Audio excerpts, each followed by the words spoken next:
Assalamualaikum warahmatullahi. Isu kenaikan OPR, bahasa mudahnya kadar faedah, hangat diperkatakan ketika ini sehingga Timbalan Menteri Kewangan pertama Ahmad Mazlan mencadangkan agar BNM, Bank Negara Malaysia, beri kefahaman kepada orang ramai. OPR fungsinya merupakan suatu instrumen yang digunakan oleh bank pusat seluruh dunia termasuk Bank Negara Malaysia ikut model serupa macam Bank Pusat Amerika iaitu untuk kawal ataupun jinakkan inflasi yang makin tidak terkawal ketika ini di mana harga barangan keperluan asas naik tinggi. Baik, adakah bermaksud sebelum ini tiada langsung inflasi? Tidak, kerana inflasi adalah sebahagian daripada ciri penting sistem kewangan tidak adil ini.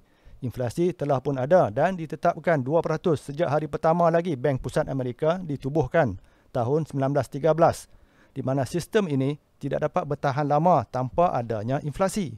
Macam Alung, tanpa kenakan faedah, macam mana dia nak terus hidup dan buat untung? Skam, penipuan kewangan hari ini makin banyak, ramai kena. Jika kena skam, BNM kata segera hubungi 997. Tapi, jika bank-bank dan bank pusat sendiri yang terlibat, macam mana kita nak lapor? Bolehkah kontak nombor yang sama? Saya berpandangan bahawa sebenarnya Bank Pusat Amerika juga menjalankan aktiviti bisnes berkonsepkan Alung. Juga IMF, Bank Dunia, ADB dan sebagainya merupakan Alung berlesen. Mereka buat bisnes dan mereka juga yang beri lesen agar operasi bisnes mereka dikira sah di sisi undang-undang. Tak banyak beza dengan skim Pak Mantelo, cuma Pak Mantelo tiada lesen.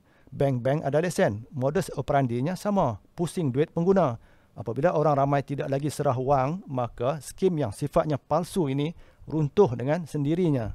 Atau bank run istilahnya.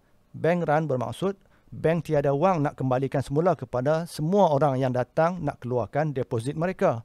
Oleh itu mereka kena pastikan, iaitu bank-bank kena pastikan ada pertumbuhan dalam bisnes bank menerusi contohnya peningkatan pinjaman oleh pengguna-pengguna, pinjaman rumah, pinjaman kenderaan dan sebagainya. Lebih banyak pinjaman maka bank dapat untung kutip lebih tinggi faedah.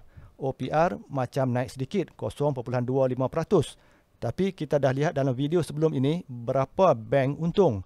Pada contoh itu, bagi 1,000 peminjam, maka 25 juta bank dapat interest, keuntungan. Dalam temu bual Astro Awani, rata-rata kesemua ahli panel bersetuju, termasuk YB Wong Chen. Ditanyakan sama ada beliau bersetuju naikkan OPR. Beliau jawab, ya, saya memang setuju. Isu OPR adalah teknikal.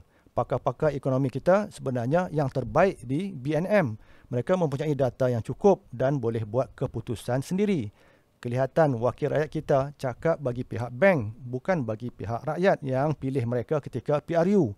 Oleh itu, sebenarnya kerajaan menerusi BNM nak jaga rakyat atau siapa? Kita bimbang keputusan BNM lebih bersandarkan kepada keputusan Bank Pusat Amerika, bukannya berdasarkan kepentingan pengguna, rakyat Malaysia. Seperti yang pernah disiarkan dalam video sebelum ini, pelabur legenda Jim Rogers ulas pegawai-pegawai atau birokrat di Bank Pusat Amerika. Mereka ini tidak tahu apa yang mereka buat dan ini saranan beliau. Is there any prescription that you have, not just for investors, but what do you want to see governments, policymakers looking at right now? Resign. Most government policymakers have no clue, certainly not in Washington, D.C. Justru, kita berasa khawatir jika birokrat di BNM ikut nasihat birokrat di Federal Reserve yang digambarkan sebagai hanya nak jaga kerja, takut hilang kerja, tak ubah macam ketika wabak. Ikut nasihat, ambil suntikan-suntikan, kerja pun selamat. Sekadar itu perkongsian kita kali ini. Assalamualaikum warahmatullahi